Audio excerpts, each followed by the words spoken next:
अच्छा, इसमें एक और सवाल ये पैदा होता है कि जहाँ पे हम मीडिया की आज़ादी की बात करते हैं और ये बात करते हैं कि मीडिया का एक इम्पैक्ट है, there are many, for example social studies and there are many social experiments जहाँ पे आपको नज़र आता है कि साइकोलॉजिकल एक्सपेरिमेंट्स भी हैं जहाँ पे देखा गया है कि effect of media on children, कि बच्चा जो है वो मीडिया देख रहा है और बच्चा उसके साथ किस तरह से डील कर रहा है। डॉक्टर डेविड बेंडोरा का बड़ा जो ना फेमस एक्सपेरिमेंट है उसके ऊपर कि how children who are viewing something they perceive it, and so children funnily enough आप देखो कि उनको फर्क नहीं पता होता बिटवीन, जो छोटे बच्चे होते हैं ना बिल्कुल 2-3 साल के, कि जो टीवी के अंदर है ये रियल है या ये फेक है। Exactly. मैंने खुद ये एक्सपेरिमेंट किया। मैं एक बच्चों के स्कूल में गया और वहाँ पे मुझे बताया गया था कि बच्चे थोड़े से बड़े हैं, लेकिन जब मैं गया तो बहुत छोटे बच्चे थे, लिटरली मॉन्टेसरी लेवल के थे।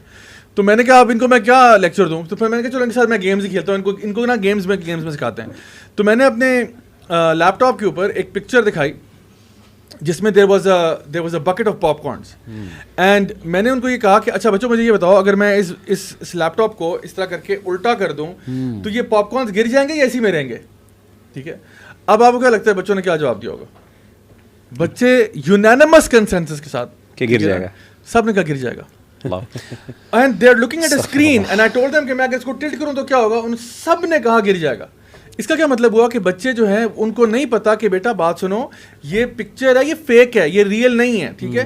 इसीलिए आप देखो कि छोटे बच्चे जो है ना, अगर कोई हॉरर मूवी गलती से देख लें तो आप उनको लाख समझाओ ना कि जी वो खून नहीं था, वो केचप था, वो कहेंगे कि नहीं मैंने अपनी आंखों से बंदे को कटते हुए देखा है। इतना बड़ा वो बेचारे यानी चाइल्डहुड ट्रॉमा का शिकार हो जाएंगे। इतना ज़्यादा इम्पैक्ट होता है मीडिया का। और फिर उसी के साथ साथ डिसेंसिटाइजेशन है, और आपको इसमें तो इतनी ज़्यादा स्टडीज़ हैं, role of video games in encouraging actual violence and movies that show violent scenes, उनका बच्चों पे क्या किरदार होता है, and all of this stuff. So ये तो चले हमने एग्री कर लिया कि आज के दौर में कोई बंदा भी डिनाई नहीं कर सकता the sheer impact of media on a person's thoughts, and then उसी थॉट्स के आगे अगर आप चले जाएं तो उसकी फीलिंग्स भी इफेक्ट होती हैं। If you keep focusing on a person's thoughts, bombarding the thoughts all the time, thoughts के बाद फीलिंग्स चेंज होती हैं। लाइक फॉर एग्जांपल अगर मुझे चाय पसंद है और आप मुझे बम्बार्ड कर रहे हैं कि चाय बुरी है, चाय बुरी है, चाय बुरी है, चाय बुरी है, सुबह शाम एड्स आ रहे हैं, ड्रामाज आ रहे हैं, फिल्म्स आ रहे हैं, सब उठा के हीरो मेरा फेवरेट चाय को उठा के उधर मार देता है और कोई और चीज पकड़ लेता है, ठीक है। So if you keep bombarding me with those thoughts, soon I will develop feelings against this thing, definitely I will begin to hate it because everyone telling me it's bad, and so उसके बाद क्या होगा, feelings जब change होगी तो मेरा behaviour change होगा, which means कि now I will stop drinking tea, because एक सोशल कंडीशनिंग के तहत यहाँ तक हम पहुंचे। मैं आपको एक बुनियादी सी मिसाल देता हूँ कि इनका नैरेटिव हावी है, इसकी इतनी बड़ी मिसाल ये है कि पोर्नोग्राफी के ऊपर जो रिसर्चेज इस वक्त ज्यादा फेमस है ना, वो ये है कि it's actually good for, it's good for health. और मैस्टरबेशन के ऊपर ये रिसर्चेज है, फोर्ब्स जो है, फोर्ब्स ने इसके ऊपर बहुत ज्यादा किया है कि ये जो स्टांस लिया जाता है इसके खिलाफ, it's actually not validated enough, scientific नहीं है। अब जैसे इरेक्टाइल डिसफंक्शन, ये कितनी बुनियादी बात है पॉर्न से, लेकिन वो इसका डिनाई करते हैं कि there is no evidence to suggest के पॉर्न देखने है भी तो इट्स नॉट सफिशिएंट इनफ। अच्छा अभी मैंने देखा ह्यूमन माइंड इटसेल्फ वो ज़्यादा देर तक फेक नहीं कर सकता, फेकरी नहीं बर्दाश्त कर सकता। इसीलिए आप देखें कि इवन हम में, इवन बड़े एडल्ट्स जो हैं, सीनियर भी हैं, मूवी देखते हैं, कोई रोने वाला सीन आता है, हमारे भी आंसू निकल आते हैं। तो कहने का मतलब है कि अगर हम, और हमें पता है कि मतलब वी एक्चुअली फिक्शन है ये, और मैं समझता हूँ कि इवन वो एक्टर हिमसेल्फ अगर वो मूवी देखे तो वो उसके भी आंखों से आंसू निकल जाएंगे। तो द आइडिया इज कि हमारा माइंड उस तरीके से रियलिटी को इतनी ब्लैक एंड वाइट में जो नहीं कर सकता। इसीलिए देखें आप कुरान मजीद में भी अल्लाह ने लहुम कुलूबुल ला यफ़क़हूना की बात की है मेनली, कि आपकी आंखें तो हैं, आपके इंस्ट्रूमेंट्स भी हैं और आपके कान भी हैं, लेकिन असल चीज़ आपके दिल है।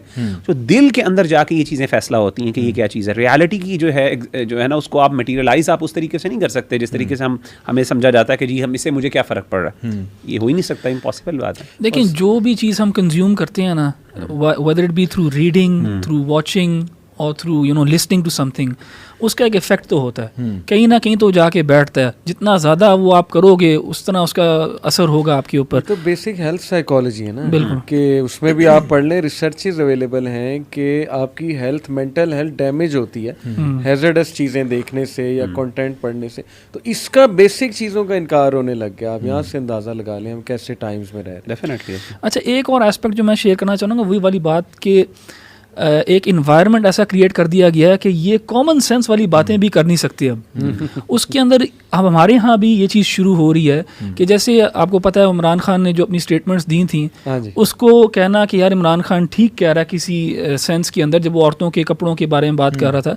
यहाँ पे भी ऐसा एक इन्वायरमेंट क्रिएट कर दिया गया है, एक छोटे से तबके ने एक ऐसा इन्वायरमेंट क्रिएट कर दिया है कि अगर आप ये कहते हो तो फिर आप रेप अपॉलजिस्ट हो। हाँ, इस तरह की लेबल्स देना, तो ये इसमें आई थिंक इंटेग्रिटी भी नहीं है कि आप लोगों को उनकी पूरा उनका नैरेटिव ना समझना चाह रहे हो ना सुन रहे हो, मगर आप एक लेबल जो है ना आपने रेडी रखा हुआ है स्टैंप के साथ कि आप फटाफट लगा दो, छापा मार रहे हैं ना। और दूसरा पता क्या, यानी इसमें ना आपने बिल्कुल सही कहा कि आपने कहा ना कॉमन सेंस को डिनाई कर रहे हैं, यानी दे आर अज्यूमिंग कि two statements can not be correct at the same time. Like for example एक स्टेटमेंट ये है कि somebody got robbed, for example, somebody got robbed and the robber is guilty as sin, right? जो भी चोर था वो बहुत बुरा था, but at the same time अगर उस बंदे ने अपने दरवाजे सारे खोले हुए थे तो आप उसको काइंड ऑफ क्वेश्चन करते हो यार दरवाजे बंद किया करो, तो आप कहते हो नहीं यार ये तो बात तो करनी नहीं है ना आपने, क्योंकि अगर आपने ये स्टेटमेंट दे दिया इसका मतलब है कि आप इसके साथ सिंपथाइज कर रहे हो, इसके साथ सिंपथाइज नहीं कर रहा कोई भी, इसको कह रहे हैं ये बिल्कुल गलत है, गिल्टी है, सब कुछ है, लेकिन कहा जा रहा है भाई तू भी एहतियात कर ले थोड़ी सी, तो वो कहते हैं नहीं, बेसिकली वो कह रहे हैं कि आपने अगर ट्रूथ है तो बस एक ही और दो चीजें साइमल्टेनियसली ट्रू नहीं हो सकती। This is the kind of logic that they are presenting. अजीब सी बात है, ऐसा लगता है कि इनके अंदर शायद अकल इनकी जाया हो गई है कि ये न्यूआंस नहीं समझ सकते, इतना सिंपल। अभी अली भाई कह रहे थे ना कि वो सबसे पहले इग्नोरेंस आती है, यानी one of the things that happens first and foremost कि आप जाहिल हो जाते हो, आपको लगता है कि नहीं मैं बड़ा कोई डिग्री होल्डर हूं फलाना, भाई अगर आपको सिंपल लॉजिक समझ नहीं आ रही तो फिर आपसे बड़ा जाहिल कोई नहीं है। वो मैथ साइकोसिस वाली जो बात है ना, उसका उर्दू में मतलब है खबती हो जाना। अल्लाह कहते हैं ना कि सूद खा खा के खबती हो गए, ये शैतान ने इनको छूकर खबती कर दिया। अब ये अकल की बातें नहीं करेंगे, अब ये आए बाएं शाएं अजीबो गरीब बातें करेंगे, और वो देख रहे हैं हम। और नजर भी आता है कि इंटेलेक्चुअल जिम्नास्टिक्स की जाती है just try to prove a point. एक बंदे ने सोशल एक्सपेरिमेंट किया, वो जाके डिफरेंट यूनिवर्सिटीज में गया और जाके लोगों से पूछ रहा कि how many genders are there, तो लोग अब जारी बात है वो they want to be politically correct, अब वो कह रहे हैं कि oh there are many genders, you could have an infinite number of genders, हर बंदा तकरीबन ये कह रहा है, कहता है name any gender other than male and female, और उसके बाद सन्नाटा, क्रिकेट्स की आवाजें आ रही हैं, कोई जवाब नहीं। अब सोच में पड़ गया कि समझ नहीं आ रहा मेल और फीमेल के अलावा क्या है। तो एक आप स्टेटमेंट दे रहे हो, बड़े डंके की चोट पे दे रहे हो, फिर उसके बाद आप उसको डिफेंड नहीं कर पाते कि हाँ वैसे मेल और फीमेल के अलावा क्या होता है, नहीं पता आपको। एंड सो इसी तरह से बहुत सारे आपको और भी चीज़ें मिलती हैं जहाँ पे यू कैन सी विजिबली कि how their statements keep contradicting each other. एक जहन में मेरी बात आ रही थी कि जिस तरह अमेरिका ने जब यहाँ पे मुझे एक ना यहाँ के पाकिस्तानी टेलीविज़न के बड़े एक पुराने मुझे एक सीजनड आप समझ लो कि एम्प्लॉई मिले जिनका काम टोटली मीडिया के साथ था। He was in the media field for many years and now is माशाल्लाह ऑलमोस्ट रिटायरमेंट के एज पे पहुँचे हुए। तो उन्होंने मुझे बताया कि बेटा जब ये इराक वॉर शुरू हुई थी ना, फर्स्ट गल्फ वॉर जब शुरू हुई थी, जब इन लोगों ने इराक में गए थे, सदाम हुसैन के खिलाफ एक्शन हुआ था, तो उन्होंने मुझे कहा कि बेटा उस ज़माने में ना एक चैनल आया था नया NTM के नाम से, राइट, NTM/STN, ठीक है। अच्छा, उस चैनल पे पहली दफ़ा क्या हुआ कि शाम के टाइम ट्रांसमिशन चलती थी। आई रिमेंबर बिकॉज मैं छोटा था, बच्चा था उस टाइम पे, तो 7 से 7:30 कार्टून चलता था, 7:30 से 8 बजे तक कोई कॉमेडी प्रोग्राम चलता था, और फिर रात को कोई जो है ना फीचर जो भी चीज़ चलती थी।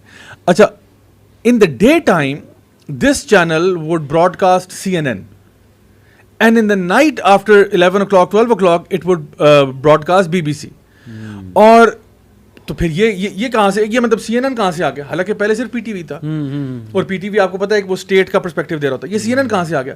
अच्छा, CNN टोटली प्रो, यानी it was showing the Gulf war as something beautiful, कि you know we are going in as you know freedom fighters, saviours of humanity, वही जो कॉलोनियल माइंडसेट है उसी के साथ हम जा रहे हैं, हम लिबरेट करने जा रहे हैं वगैरह।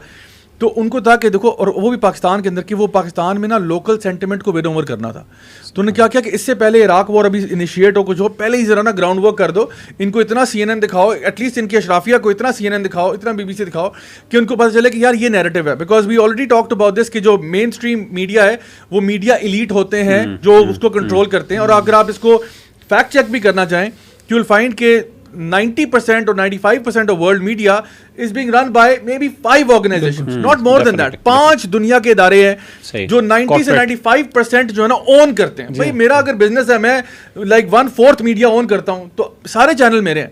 I will put my narrative कि वो जाए।